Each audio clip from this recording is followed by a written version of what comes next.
Salut à tous, ici Yarlik. Aujourd'hui, je vais vous présenter une figurine d'une compagnie tierce appelée Black Hole Toys en collaboration avec TK Customs pour ce qui va être des têtes et des visages. Alors, pour la petite histoire, parce que c'est quand même intéressant de le savoir, les membres qui composent Black Hole Toys sont d'anciens membres qui ont travaillé chez Demoniac Elfit à un moment. Donc, on peut estimer que ce sont des concurrents.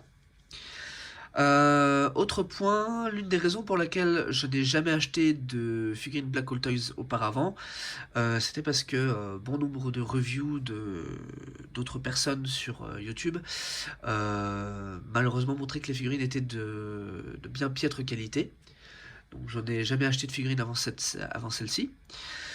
Alors, vous pouvez voir sur le packaging qu'il est indiqué Solemn Valor version B. Afin d'éviter des problèmes de copyright, les compagnies tierces justement vont aborder ce type de nom. Alors, par contre, oui, il est indiqué que c'est une version B parce qu'il y a plusieurs versions. Il y a une version A où le jumpsuit de Vegeta est beaucoup plus noir plutôt que bleu comme ici. On va regarder le packaging. Donc le packaging est assez classique. On voit déjà une image provenant du manga. Alors pour la petite histoire, là vous n'aurez pas de packaging style Demoniac Elfit ou style de chez Bandai justement pour encore une fois éviter des problèmes de droit. Donc ça c'est la face avant. Ça c'est la tranche. Deuxième tranche, le haut de la boîte.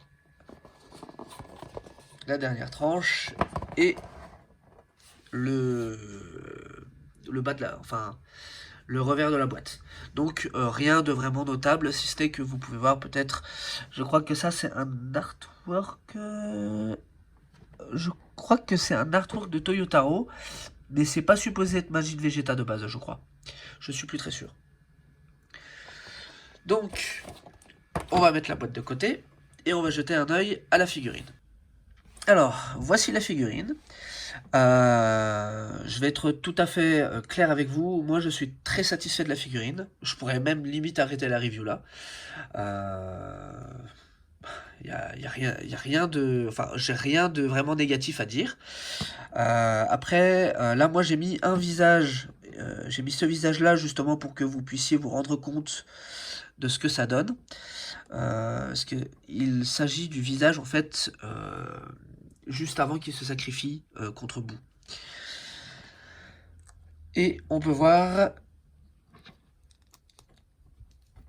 je vais rapprocher le visage de la caméra et on va focus. Vous pouvez voir que le visage est vraiment très beau. D'ailleurs, je vais tacler un peu Tamashinations. J'ai la version originale de leur Majin Vegeta. Première chose que j'ai fait avec cette version-là, c'est que j'ai enlevé les têtes du Majin Vegeta pour mettre les têtes du Super Saiyan qui venaient avec leur Vegeta en Saiyan Armor à l'époque. Donc, pour moi, les visages, ils sont vraiment super. Je vais vous les montrer. Donc là, vous en avez déjà un qui regarde vers le côté. C'est un visage qu'on utilisera justement pour le mettre en scène pour dire, enfin, pour son sacrifice.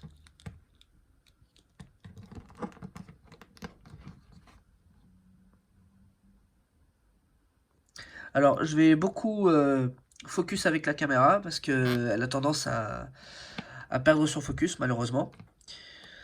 Donc voilà, je pense que déjà ce visage-là, moi, ça m'a direct vendu la figurine. Ensuite, on a 4 autres visages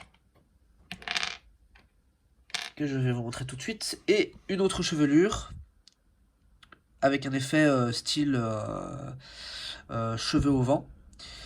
Et sur cette chevelure était monté le visage machiavélique que Vegeta a quand il explose une partie de l'arène du World Tournament. Encore une fois, vous voyez que le visage est fort réussi. Alors, on va avoir des visages ensanglantés et quelques autres qui ne le seront pas, comme celui-ci.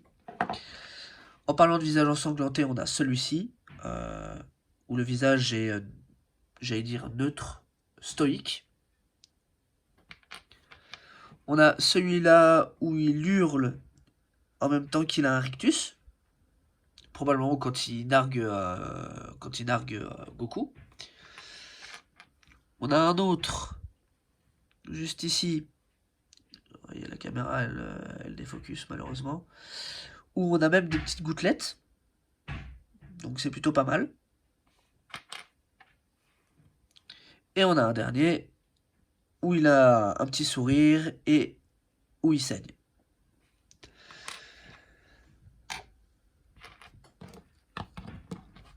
On va refocus un petit peu sur la figurine.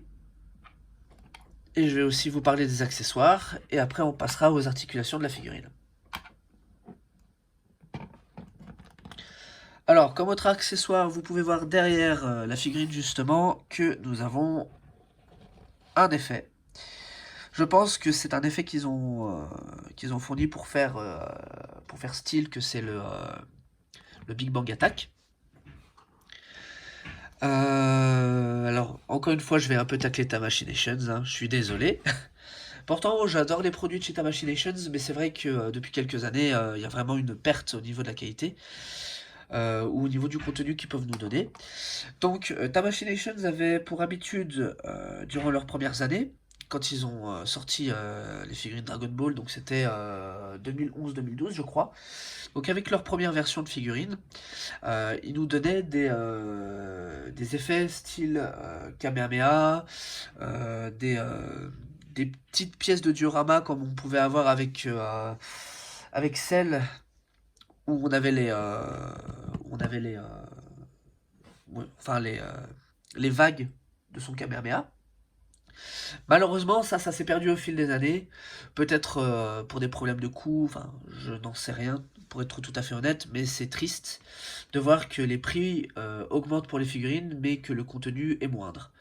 Donc, on a cette boule-là, pour faire le Big Bang Attack, qui s'enlève, hein, qui n'est pas intégré à la tige. J'ai eu un petit peu de mal à le mettre sur la tige au départ. Et vous avez le display stand ici qui permet justement de jouer un peu avec pour avoir une sorte de rotation.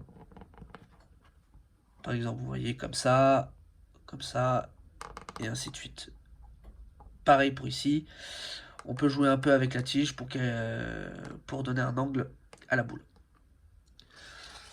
Donc ça, c'est le Big Bang Attack.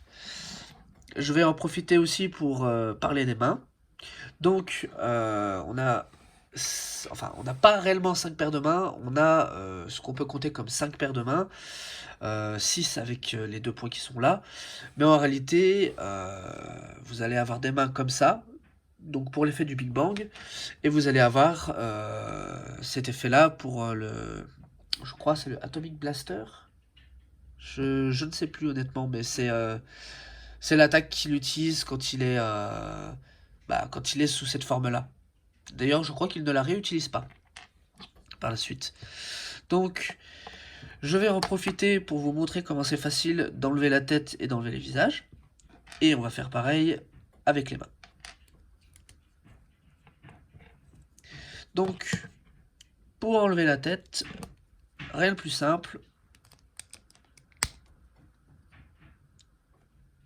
Vous enlevez juste, vous effectuez une petite pression avec votre pouce. Faites-le vraiment gentiment, ne faites pas comme un bourrin parce que sinon vous risquez de casser la tige. Pas qu'elle ne soit pas solide, hein, parce qu'elle l'est, mais c'est juste que j'ai eu un ami qui a cassé une jointure à un de ses points parce qu'il y était allé de manière un peu trop bourrine, et c'était sur une figurine officielle, hein, donc pas sur une bootleg. Enfin, on appelle ça une bootleg, mais en soi, la figurine n'existe pas. Donc, c'est plutôt une compagnie, c'est plutôt un produit tierce sans licence. Mais c'est pas vraiment ce qu'on appellerait un bootleg. Donc, pour le visage,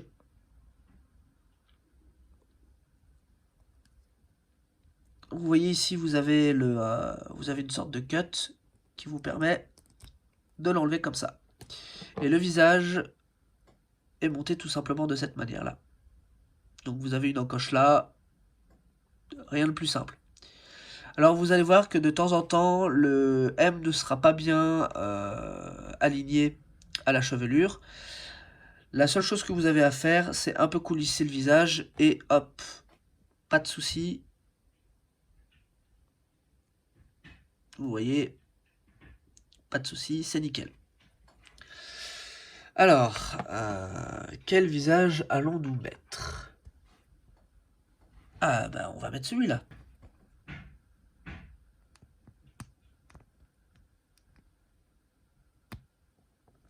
Voilà. On remonte ça sur la figurine. Enfin, sur la chevelure. Et ensuite, on met le tout sur la figurine. Et on entend bien un pop qui indique bien que c'est bien rentré. Alors, je vais recentrer à nouveau. Alors, pour le peg du point, il faut bien faire attention de faire coulisser gentiment, parce que sinon, le peg va avoir tendance à partir avec la main. Donc le peg n'est pas cassé, hein, mais il faut juste faire attention de ne pas... Enfin, de vraiment coulisser pour que ça ne parte pas. Sinon, c'est une plaie à remettre. Et hop, vous entendez un petit clic. Donc on va mettre la figurine en scène. Voilà, donc j'en profite aussi pour utiliser certaines des articulations. Là, c'est juste les jambes qui sont utilisées. Mais vous voyez que pas de souci pour utiliser les mains ou les accessoires. Voilà. Donc maintenant, je vais juste lui remettre le visage que j'utilisais de base, parce que je l'aime bien, et je vais juste remettre le point.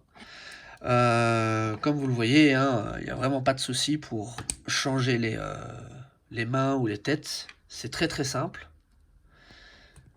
Et c'est pas aussi... Enfin, c'est pas désagréable non plus. On va pas se casser les doigts ni rien. C'est vraiment très simple. Donc, hop.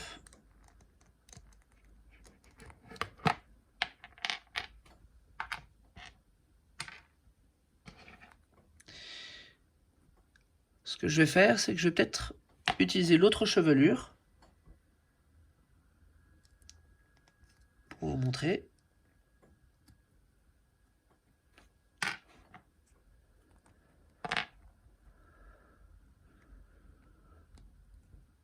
Hop là. Recentrer un peu.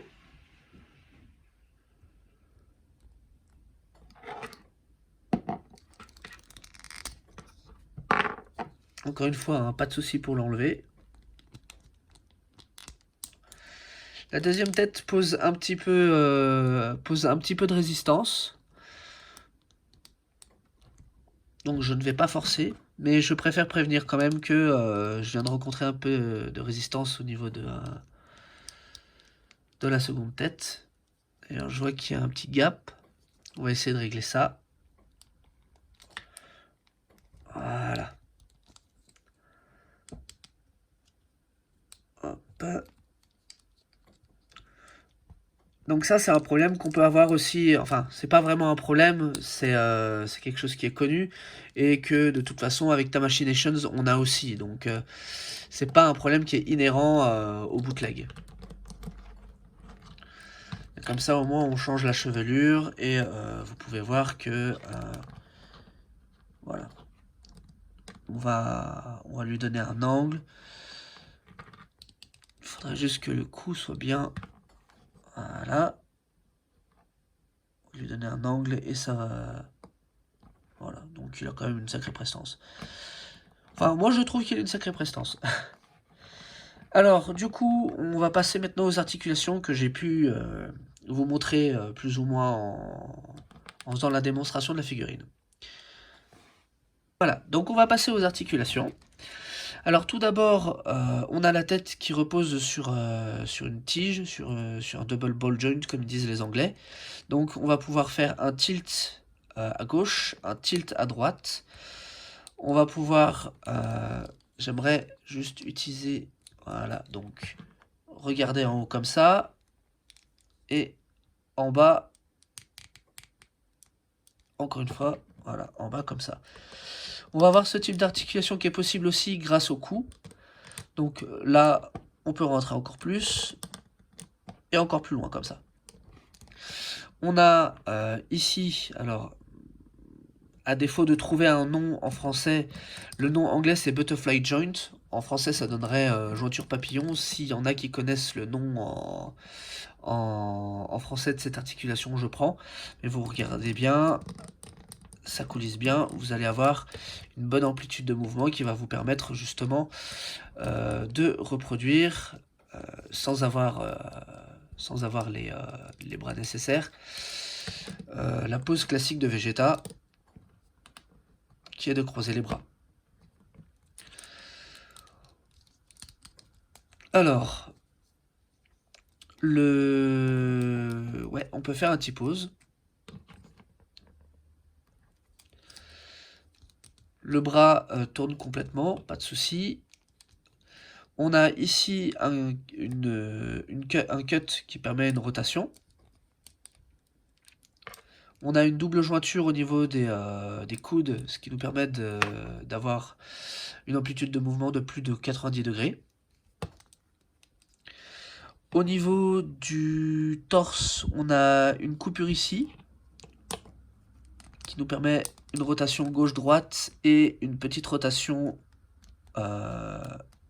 au bas. D'ailleurs, on voit bien les effets, mais je vais parler de l'esthétisme de la figurine après. Là, on a un autre cut qui permet aussi une rotation au niveau du bassin et d'avoir aussi la possibilité de faire ce type de pose.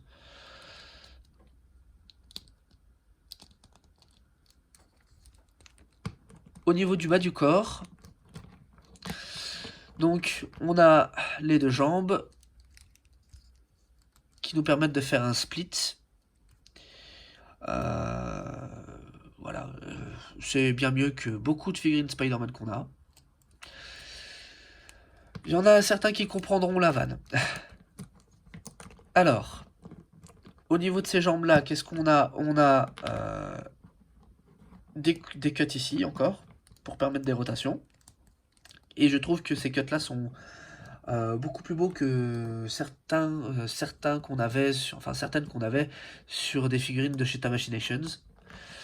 Au niveau du pied, là c'est la technologie 3.0 de chez Tamashinations qui sont en train d'utiliser. Donc une tige, une boule, une tige qui rentre dans le pied. On peut faire en sorte que le pied aille un tout petit peu en avant, en arrière de cette manière-là, et on a ce qu'on appelle une jointure au pied, un toe joint, qui nous permet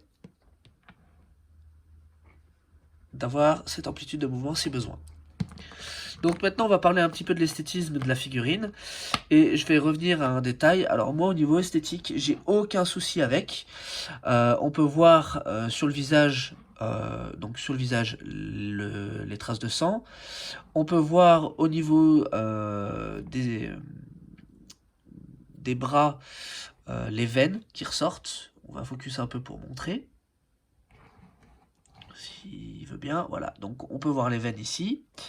On voit les traces de sang aussi. Par ici pour les veines. Et on a cette partie-là où on voit les veines. Et vous pouvez voir, donc c'est un petit défaut, mais bon, c'est un petit défaut. C'est il y a une différence de couleur en fait entre le torse et le reste du corps. Alors, je vous rassure tout de suite, c'est un problème qui est, comment dire, que malheureusement, les compagnies officielles n'ont pas encore corrigé. Et je vais vous montrer pourquoi je vous dis ça. En sortant la figurine originale de Majin Vegeta. Donc le voilà, avec la tête du Super Saiyan qui venait avec cette figurine-là. Mais on reviendra après là-dessus. Donc voilà. Je reviens plus en détail là-dessus. Donc voilà. Vous pouvez voir qu'il y a une différence de coloris entre le torse ici et le cou. Et la tête du coup. Mais la tête, ça on va l'excuser parce que c'est pas la tête d'origine. C'est le seul souci que moi j'ai avec cette figurine. Pour tout le reste, franchement, c'est du très très solide. Encore une fois, je n'avais jamais acheté de figurine de chez Black Hole Toys auparavant. Problème de qualité, j'avais pas confiance.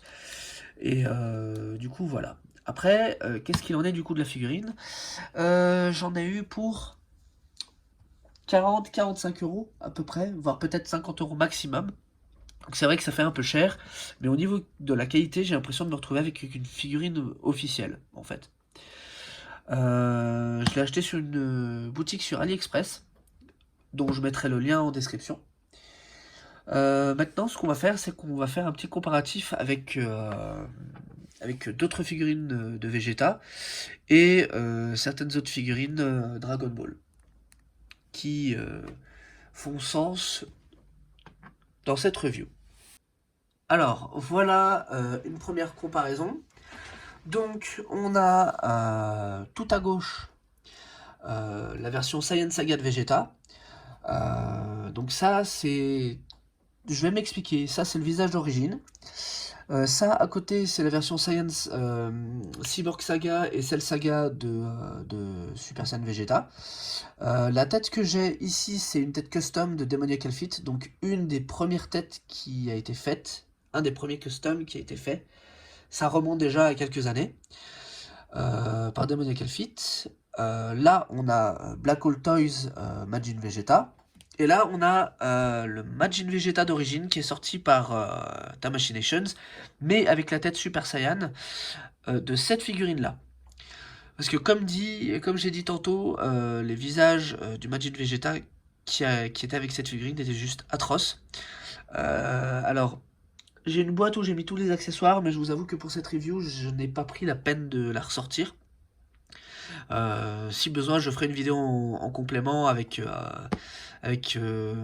ces visages-là. Alors, vous voyez qu'en termes de taille, alors, je pensais qu'en termes de taille, il était plus petit. Alors, normalement, cette figurine-là fait un petit peu plus petit que les officiels. Après, honnêtement, Tamashii Nations, quand ils ont sorti leur Vegeta, ils étaient tous trop grands. Il est supposé être plus trapu comme ça. Donc moi, je préfère un Majin Vegeta qui a cette taille-là. Après, j'ai aussi Vegeta Super Saiyan 4, mais je ne vais pas le ressortir pour l'instant. Ce sera pour une autre review. Donc maintenant, là, on a les différents Vegeta. Donc celles-ci, je les enlève. Et celle-là, qu'on soit honnête, hein, elle se fait littéralement kiffer par la nouvelle. Il va vraiment falloir que Tamashii Nations fasse quelque chose, s'attarde sur la Buu Saga, sorte des nouvelles figurines avec la technologie 3.0, parce que avoir ça en 2025, c'est plus possible. C'est plus possible parce que vous voyez, elle est vraiment disgracieuse au niveau des articulations. Alors, autre comparatif qui fait sens sur cette review, ça va être avec Goku. Donc, j'ai plusieurs Goku. J'en ai des officiels et des non officiels. On va commencer avec les non officiels. Et je vais aussi donner quelques explications par rapport à ces figurines-là. Donc, pour commencer, on a la version Majin Buster de chez Demoniac Outfit, pardon. Demoniac Outfit, ce qu'ils ont la plupart du temps, ce qu'ils font la plupart du temps, c'est des copies de très bonne qualité, d'exclusives qui sont sorties en convention ou tout simplement en territoire. Je m'explique. Tamashii Nations a sorti une version de Zamasu aux États-Unis et ne l'a jamais sorti des États-Unis. Par contre, je constate que la caméra bouge un peu, je suis désolé. Je pense que c'est parce que mon sol n'est pas très stable. Donc voilà, vous avez Majin Vegeta à côté du Majin Buster Goku, qui est une version Battle Damage aussi, et qui est faite justement pour être mise avec Vegeta. Au niveau des visages, je préfère montrer quand même. C'est des visages qui sont bien mieux que les originaux. Après, je vais voir pour la customiser et prendre des visages de chez DKO Customs. Donc ça, c'est une copie d'une officielle. Donc vous avez du coup le rendu de ce que ça donne. Ça, c'est une version 2.0 qui peut être vue avec les flaps ici. Et je vais vous montrer une version 3.0 que Tamashinations peine à utiliser, je ne sais pas pourquoi. Une autre figurine de Demoniacal Fit. Après, je suis pas super fan des visages. Je trouve qu'ils sont fort typés. On dirait un Goku sorti de Jump Stars Versus. Donc voilà ce que ça donne.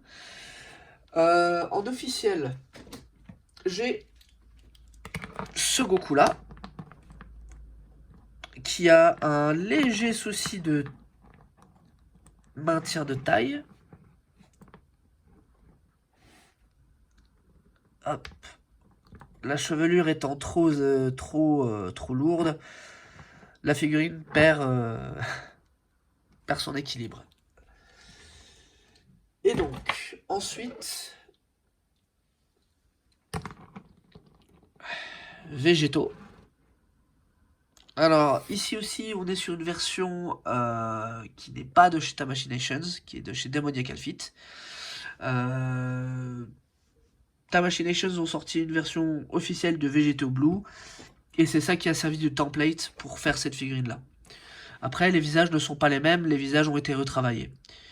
Donc c'est pas réellement une copie qui a été faite ici. Donc voilà.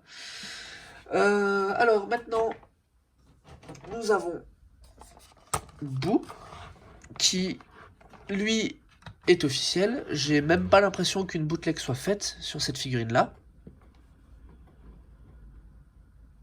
Donc voilà ce que ça donne en termes de taille, pardon. Les aléas de tourner une vidéo. Hop. Voilà. Et pour terminer, Super Boo. Qui est beaucoup plus grand que le reste. Et ça reste d'ailleurs une de mes figurines favorites, qui est sortie par Tamashinations. Voilà, donc on recentre un petit peu la caméra pour montrer les trois. Mais si je la mets dans le champ, au même point que Vegeta, vous allez voir que il fait fort grand. Donc on va pousser un peu, et hop, Vegeta il tombe à cause de moi. Voilà.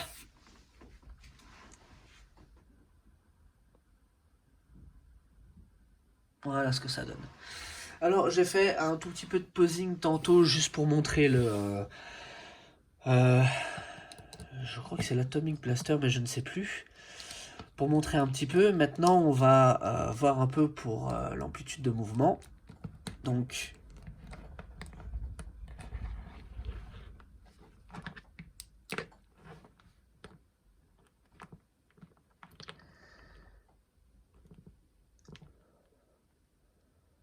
voilà, donc c'est le style de pose que vous pouvez faire avec Vegeta. Alors là, c'est parce que je ne l'ai pas bien stabilisé, mais normalement, il tient sur ses deux pieds. Voilà. Pas de souci pour faire ce type de pose, hein. Il faut juste stabiliser un peu. Vous voyez que ça tient sans souci. Qu'est-ce que je peux faire comme autre pose qui soit un peu déjanté entre guillemets. Alors oui, vous pouvez éventuellement faire aussi le canon Garrick, hein, parce que vous voyez, vous pouvez jouer avec ce type de pose là. Donc il n'y a pas trop de soucis. Hop.